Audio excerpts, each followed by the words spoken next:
guys, Suhamin Freyon and welcome to another video. Your trusty European lore is back with the review of the fourth episode of the fourth part of Obi-Wan Kenobi by Disney. Oh gods, oh yes. Well, I've stated before that this is indeed the last Disney product I'm willing to consume because, and now it is appropriate to reinstate and remind ourselves why. Because Obi-Wan Kenobi TV show is the worst Star Wars made since The Last Jedi. Indeed. Why?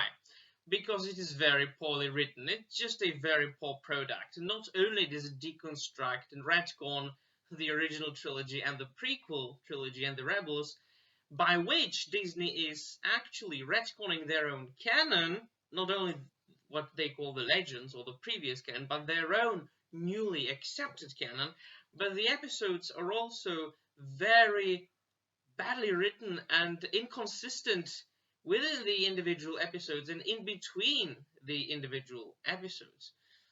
And this is mainly because apparently Obi-Wan Kenobi meets Leia and he is saving Leia, although they were never supposed to meet before episode 4. Also, which is more important, Obi-Wan Kenobi and Darth Vader are never supposed to meet before episode 4.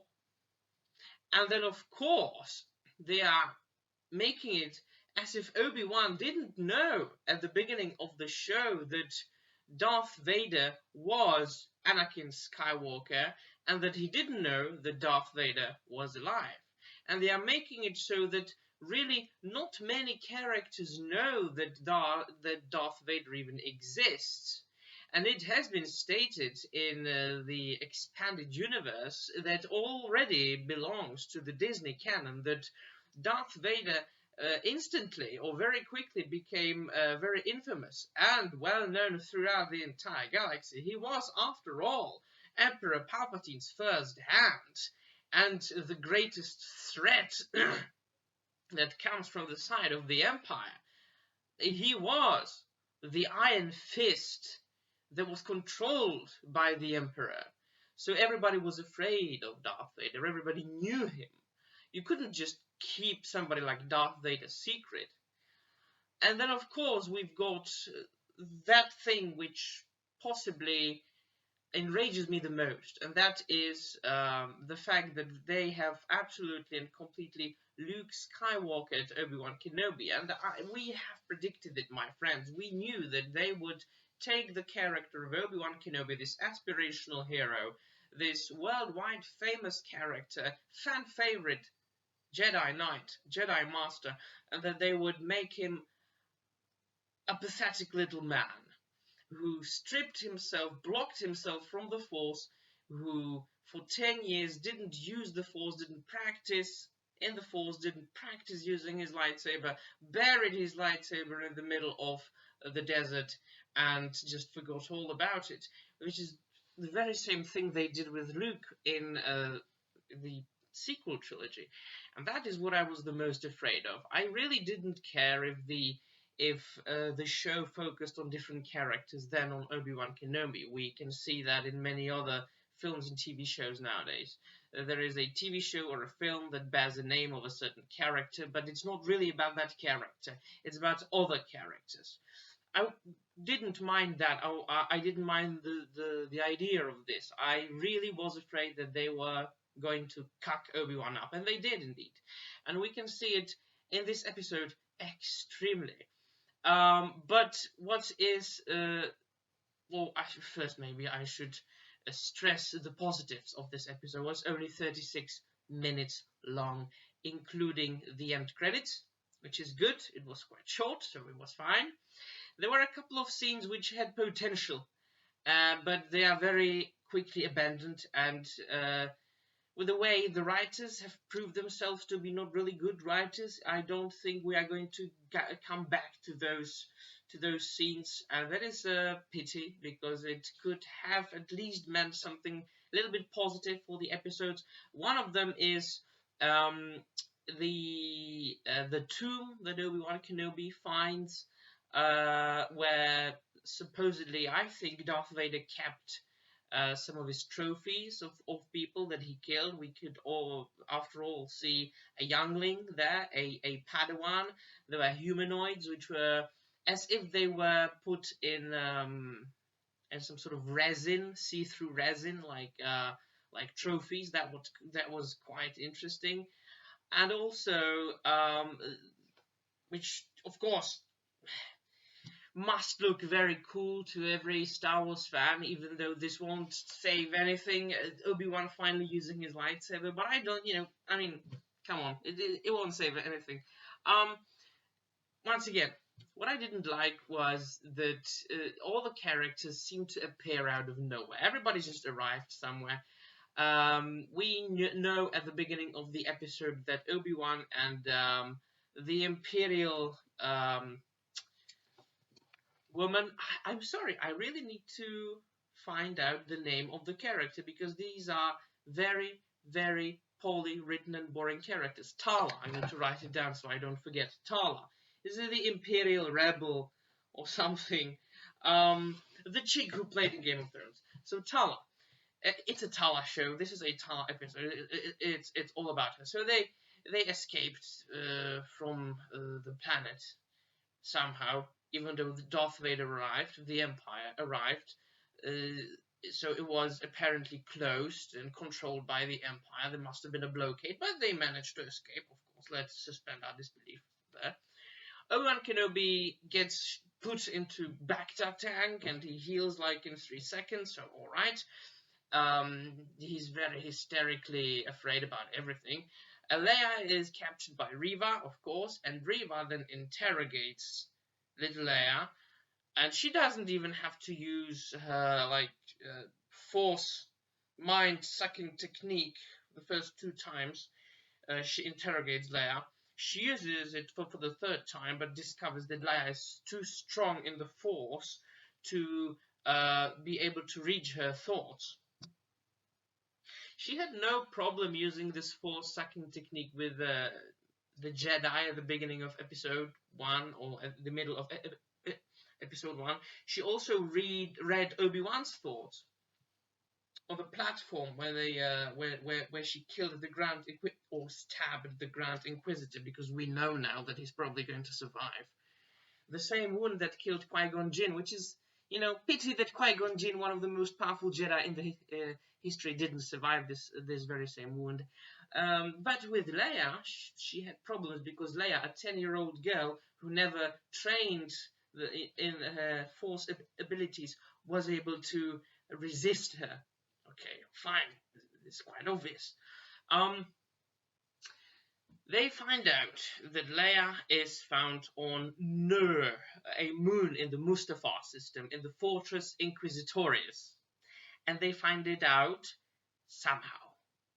They meet some other rebels, or is it the Rebel Alliance already, or just I'm going to call them rebels, because out of this group, I think rebels are going to be born. Alright, so they go to the other rebels, and they somehow find out where Leia is and where Darth Vader is, and they just find it out of nowhere.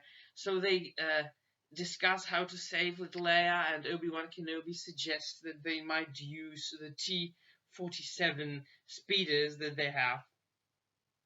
They wanted to assault Fortress Inquisitorius, a fortress apparently full of Inquisitors and Imperial officers and stormtroopers, with 3 T-47 speeders. For those of you who are less of nerds and geeks than I am, the T-47 speeders are basically the snow speeders, or those speeders that were used as snow speeders in The Empire Strikes Back. It's those little ships with their little lasers. Okay, why not? So they refuse at first, and they go there. The Tala with Obi-Wan, they somehow get into the Fortress Inquisitorius, and that's when the true fun starts. Because Tala, of course, is dressed as an Imperial officer, and all she needs to get anywhere is to start lecturing everybody around her. There are many Imperials who, or there are at least 2 Imperials who stop her on the way, and she just tells them, "I am your superior, you should obey me," and they instantly do. All right, no double checking, no triple checking, because there should be an extreme cautious and security, in the imperial system. No, we will listen to you, Tala, because you are our superior. All right, fine. So she gets to a room where there are imperial officers working on computers. So she sits down next to them. There are like 6 imperial officers, putting some information in computers, and she is whispering very loudly into a comlink and communicating with Obi-Wan Kenobi very, very openly, that "I will open the port for you, I can see you, Obi-Wan," and they didn't hear her somehow, or they just ignored her. They must have been very, very sucked up by their work, which is very peculiar. Then another imperial officer finally, arrives and tells her something like, "You shouldn't be here." Out of nowhere, once again, out of nowhere. "You are not on your station, or this is not your station. Come with me." All right. So he takes her behind some computers, and she kills him there. Again, like 2 meters away from the 6 imperial officers who are working on the computers there. Nobody hears it. Nobody tells anything. Nobody tells her anything. They just all ignore it. It doesn't make sense. I mean, this show was obviously written by chimpanzees. Then she, of course, gets discovered. Well, she doesn't really, because Obi-Wan finally hears Leia, who is about to be tortured by Reva, and he tells Tala to distract the attention of the entire station. So she just lets an imperial officer summon Reva to her, and she reveals herself to Reva to provide Obi-Wan with time, and then they talk like for a minute or 2, Reva and Tala, and Reva doesn't even use her force powers to know if Tala is telling the truth. So Obi-Wan has got time to save Leia, so he saves her, and in between all that, Obi-Wan miraculously resumes his force powers and their full strength, even though at the beginning of the episode he was struggling to move a small object. And they finally escape. They are saved by the T-47 speeders, because the rebels decided in the end that they would help them. So the T-47 speeders with pilots inside, they just assault one of the most, I would say, strong fortresses in the Empire, in the Mustafar system, very close to where Darth Vader actually resides in his castle. So they escape. And the episode kind of ends with Darth Vader wanting to force choke Reva, but she manages to tell him that she put a tracking device on Obi-Wan and Leia so she can track them, and so they can lead the Empire to the path to the rebels, basically. And he releases her and says, "I must have underestimated you." It is very clearly Kathleen Kennedy influenced show. You know how I know? Because it's girl power all the way. The Force is female. Obi-Wan Kenobi is a little cuck, an incompetent idiot. And, of course, because it's so poorly and badly written. Because Kathleen Kennedy can only hire incompetent people. So that's my thoughts. I don't think that the show is redeemable. This is already the 4th episode and is only getting worse and worse.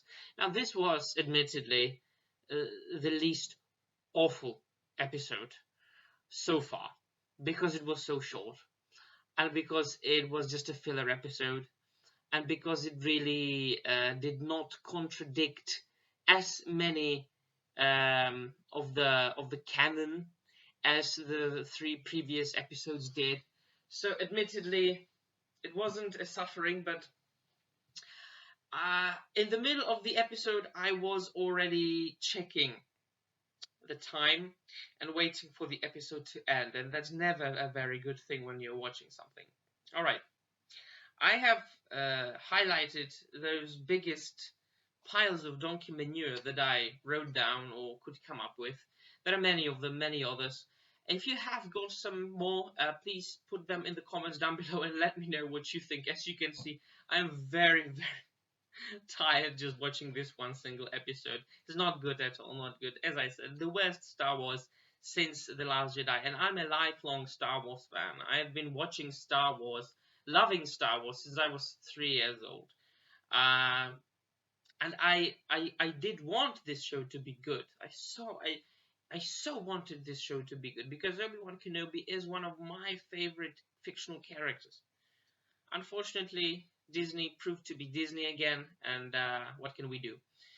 Not watch it, but I promised I would finish it just so I can make reviews. Alright, that will be all from me. Thank you very much for watching, and may the force be with you. Bye.